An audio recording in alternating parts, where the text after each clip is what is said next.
And hello, YouTube, and welcome back to another episode of The Zone TV Movie Entertainment with me, your host Jonathan. Once again, bringing you my spoiler review for the brand new Zack Snyder's Justice League. That's right, Justice League 2017. The original cut we were all supposed to get, but unfortunately we never got. Took us all this time. All the DC fans wanted it. We have it. It's here. Black and white coming, but yet it's actually here on HBO Max. I was going to do my spoiler review yesterday, even though I did promise it. I apologize for that. It's just because I wanted to watch it one more time just so I can flesh out some more stuff that I wanted to talk about here. So, if you have not seen this film yet, spoilers, spoilers, spoilers. I'm giving you the count of 3.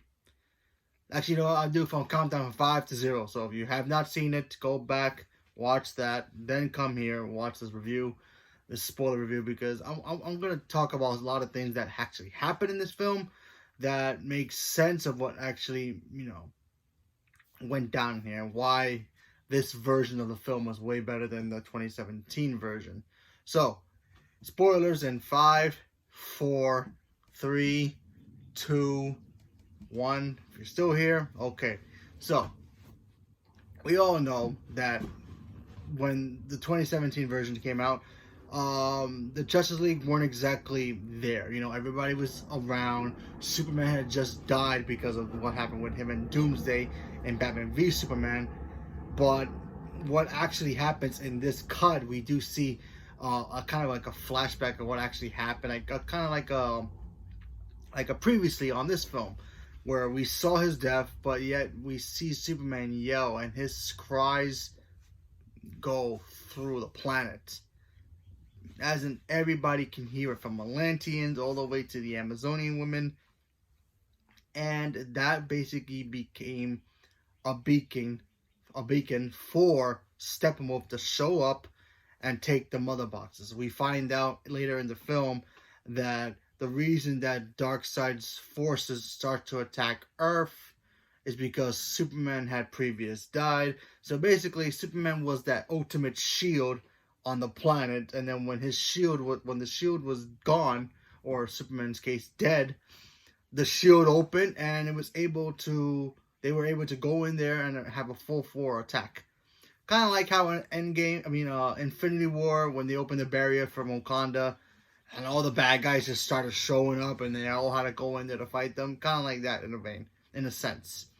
So we find out that, then we also get to find out why Steppenwolf really wants these mother boxes. He's trying to prove his worthiness to Darkseid. Darkseid kind of abandoned him when he failed the first time to help him, grab the mother boxes, and he's been exiled. So he find a way to get the mother boxes, and promise Darkseid, I will have control of this Earth if I get to just come home. He wanted to come home, so I thought that was pretty interesting how they gave motivations to Steppenwolf, because in the 2017 version, Steppenwolf just shows up, the mother boxes were there, he decides to take them, but there was no reason why he was taking them without an explanation. This does. He wanted to come home, he wanted to prove himself loyalty to Darkseid, and doesn't go well for him. Does not go well for him at all. We even get to see Darkseid in this film, which, we get to see 2 versions of him. The first time we get to see him was in the flashback. The flashback back when the humans, the Atlanteans, and the Amazonians, with the help of some Green Lanterns, all banded together to stop Darkseid from coming to the Earth to try to take the mother boxes, and also look for the anti-life equation. Now, if you don't know what that is, the anti-life equation is kind of like the Infinity Stones, except it's more knowledge than actual power source. So whoever can possess that will have the knowledge of the universe, basically. So Darkseid wants it. He tries to go to Earth the first time, try to take it. They have a huge epic battle, and this is the first scene that I really did not like in this film. You have Ares, Zeus. You have all these characters fighting Darkseid with the Amazonians and the humans and the Atlanteans. They're all duking it out with Darkseid's forces. He's there, and it's not Steppenwolf this time. It's actually Darkseid. He looks menacing. He looks powerful, and he gets beat. Not even Not even 5 seconds of the fight, he's already down. I'm sorry, but honestly, if you're gonna tell me that Darkseid, the king of all DC villains, the man who basically helped create Thanos for Marvel, you're gonna tell me that this guy can't beat a god and his loyal forces and humans? I don't think so. Yes, yes, yes. I get it. Maybe this was when he was in training, blah, maybe. I can understand that if it would explain that to me a little bit more. But how is that possible that he would just lose to these people? No idea. That was my really big problem with the film. Like, Darkseid's supposed to be this menacing tyrant of a villain who's always given the Justice League problems, including Superman. And yet you're going to tell me Zeus and Ares. Ares took an axe to him into the shoulder and he was already down. It's like, no. You don't do that to Darkseid. But that's my only negative about this film I did not like. And I was just like, wow, disappointed. But, let's get to the other good stuff about this movie. The other good stuff is that they fleshed out, giving us each individual character, their backstory a little bit, flesh them out a little bit more. We got to see an extended fight scene with Wonder Woman through that, I guess, the museum with the little kids were being hostage. We saw the extended version of that, how she had to throw the bomb in the air and then come back down. She literally killed that I guess, terrorist guy. She literally killed him. The guy went back. She used her bracelets and, her energy just exploded in front of him. And all you saw was his hat when the police were trying to surround the building, just float down. So that guy was dead. She saved everybody, so that was a cool scene. We got more information about Cyborg in here, and they really showed us that Cyborg is a character that's very, very powerful when it comes to the technology side of it. We got to see Cyborg, from being the football hero that he is. Now, when I first heard they were going to make this film, I was like, did we really need his origin story? Like, he gets into an accident, his father tries to save him, but I guess in this film they gave us more in depth about that, how he was a football hero. Everybody loved him. He has this accident with his mother and him are in this car going, I guess, home. His father's not there because he's working late. The car gets hit, mother dies instantly. He's basically on like 1% life. He's no arms, no legs. He has one arm left. And his father doesn't want to accept that. He does not want to accept that. Being a smart scientist that he is, he helps him get back his, kind of his life a little bit, where we get to see, from Batman v Superman, how the Mother Box infused its, being into Cyborg and made who he is. And then we get to see Cyborg just struggle with the fact that he's kind of like a freak now. He doesn't know what to do with himself. And he realizes that he has the potential to be the most dangerous, superpowered being in the DCEU. Think about it. Without, if Superman wasn't there, this guy can hack computers. He can hack traffic cams. He can hack nuclear footballs where he can nuke the entire planet if he wanted to. He can do all this, and he's just, not sure what he should do. Should he go to the side of evil? Should he go to the side of good? And of course, eventually we all know he ends up going good, but still. There's a scene in here where he sees a woman struggling to pay bills. She has one child and she's struggling. He ends up hacking an account, and then he ends up giving that woman like $1 million or $100 million or whatever it was. And that's the power of Cyborg, how he could be very dangerous. He must have stole it from somewhere, but he does have a responsibility with this technology that he has inside him. So I thought that was really cool how they explained his actual origin, in more depth into it. So I thought that worked very well. Even the stuff with the Flash was even better in here. Yes, the Flash. Now, I thought, showing us Iris was going to be a waste. But actually, after I watched it twice, I looked at it. There's a scene where Barry's just he's struggling, trying to find a job. This is before he's a CI, so, we don't know what's going on with him.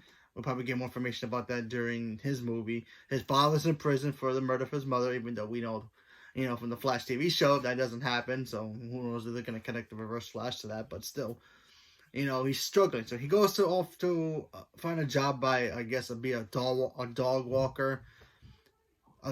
truck driver is driving his truck, eating a sandwich. He drops the sandwich on the floor. He's trying to pick it up, looking literally down. And then he has to stop because he's trying to grab his burger as he almost slams into Iris, who just walks past Barry, smiles and walks away, drives away, and then the truck was about to hit her, and then he does a super speed to grab her, and then they have music into it now, so that was a little cheesy, but what can you do with that? But seeing the moment where Barry sees Iris for the first time in a super slow reaction to it, he sees her for the first time, he's like developing this crush that actually kind of works 10 times better than what they did in the Flash TV show. Because let's face the facts, yeah, Barry in the TV show, he always liked Iris as a kid, but he lived with her too, so why would he date his kind of like his sister? No idea. And now he's married to her, but we don't talk about that. Anyway, in this, we see him, silhouette of holding Iris, grabbing her for the first time, using his powers to help somebody for the first time. I mean, the other one, he just goes, I just help people and just push people away. I'm not that very good at it. Here, he looks like he's been the Flash for decades, but it's kind of very weird how he's more intuitive with his speed. So I thought that worked really well. We got to see more stuff with Diana and how she still kind of struggles with being in the modern world without Steve being there with her. I don't know if they connect anything from her actual movie, the 88, 84 version, but only time would tell. Batman's more of a developed character in here as well, because honestly, we get to see Batman. He feels responsible for what actually happened. Obviously, it's his fault, because when he kind of went a little overboard when he saw the super being God come out of nowhere and protect the Earth, and then bringing threats here, and he thought he was just trying to help, kind of like Iron Man. Iron Man was the same way, he thought building his weapons would be like, yeah, our military forces would be great. Then they got stolen. Then he's like, whoa, whoa, whoa, whoa, whoa. No, I'm Iron Man now. Boom. Save the world. Same thing with Batman. Batman saw this alien, thought he was a threat. He's like, okay, I'm going to stop him myself. And now he's like, whoa, we actually do need him. And then that's how they formed the Batman-Superman relationship, because they always have that frenemy, best friend rivalry with each other. Let's face the fact, Batman and Superman are the greatest superheroes in the comic book universe. So, it's kind of cool how Zack Snyder kind of stretched that out a little bit more, giving us Batman feeling kind of guilty. The fact that he basically brought all this carnage and threats into the world. So there's that. And just the way the Superman came back was amazing too. I mean, same way that he came back in the last one, but it felt more impactful, because when he came back, he wasn't like, oh, I'm what's going on, why am I like this, then he's back to normal. No, he literally leaves after he finds out about Lois. He almost kills the Justice League himself, and then he sees Lois, he takes her, and then he goes to the Kent farm and starts feeling things and starts breathing in the solar radiation that he gets for his strength, and realizes this is his home. And then he sees his mother, hugs her because he missed her, and then he sees that Lois is wearing the wedding, engagement ring that he left for her, knowing that she's going to be with him forever. And then we get to see him back to the ship, and hearing Jor-El tell him how he's a beacon for hope, and then hearing Jonathan Kent saying the same thing. You were put on this planet for a reason. We don't know what it is, but you have to make your own destiny. Him having the choice to be Superman because he wants to be Superman. Doesn't have to be Superman, but if he wanted to do it, he can. He could just be Superman. And then him putting on the black suit and then taking off into the air with the original Man of Steel theme song from Hans Zimmer, which was like amazing. Which it's like, can we just get Man of Steel 2, please? I think like a lot of things in here actually worked. Even the ending was better. I mean, the ending of the film, we get to see Cyborg see a vision of what the future could hold if they fail. Superman turning bad, Lois Lane maybe dying, everybody gone, Wonder Woman dead, and Aquaman dead, Batman's being tortured and then eventually dead, Cyborg the same way, and the Flash. So they had to fix that problem. The action scenes were a little bit stretched long, but still I thought everything here worked really, really well. It was a lot of fun, and even the after credits or the prologue, it depends on how you want to look at it, was great.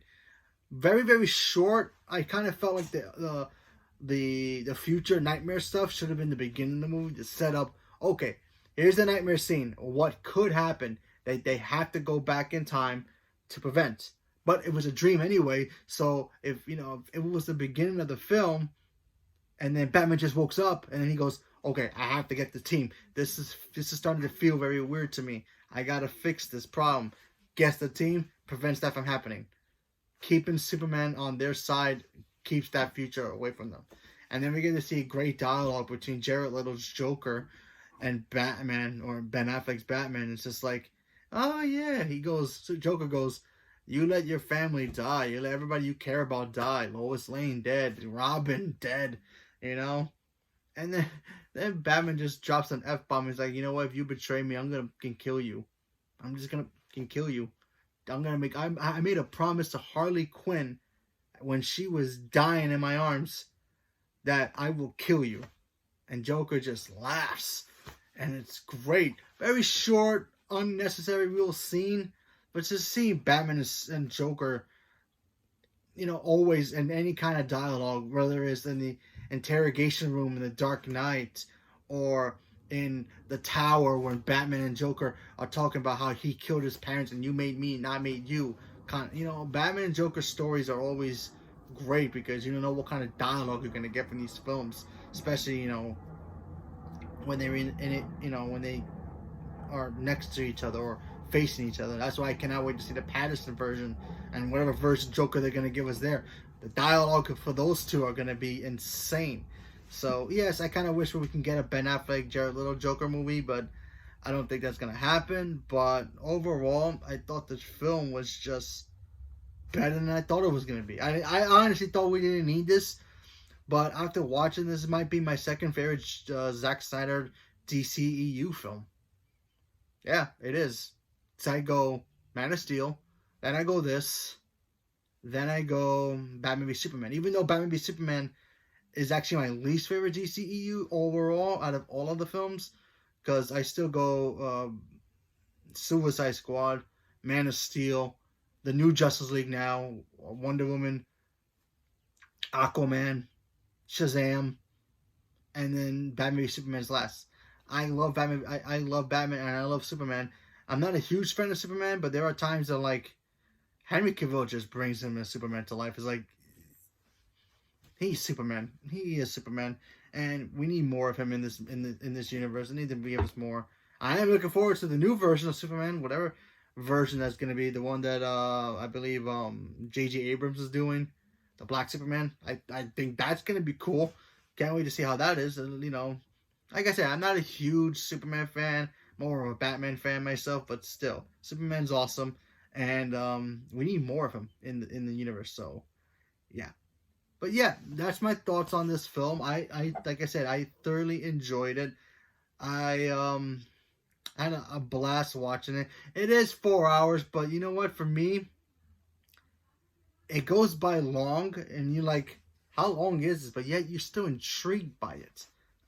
Especially if you haven't seen this version or even the other Justice League movie, and you want to see this, you're intrigued because you see all these characters get fleshed out and get to see who all these characters are. Even the villain, it's crazy. Seeing Darkseid at the end of the film is like, okay, things are gonna go down, even though we're not sure if anything's actually gonna happen moving forward. Are we gonna get a Justice League 2? Maybe a Justice League 2, but not the Zack Snyder universe version. Because apparently I hear he says it's not canon. I don't know. So, that's a little bit of a bummer. But anything could be possible. Anything could be possible. Now we just got to get a petition for Man of Steel 2 with Zack Snyder making number 2. So we can get Man of Steel 2 and, then he can do something else. But, yeah, I had a lot of fun with this. I thought we didn't need this film. But I thoroughly enjoyed it. So I want to thank Zack Snyder for bringing this to life again. And yeah, so leave a comment below, let me know what you guys thought about this, and stay tuned for more. Thank you very much and have a good day.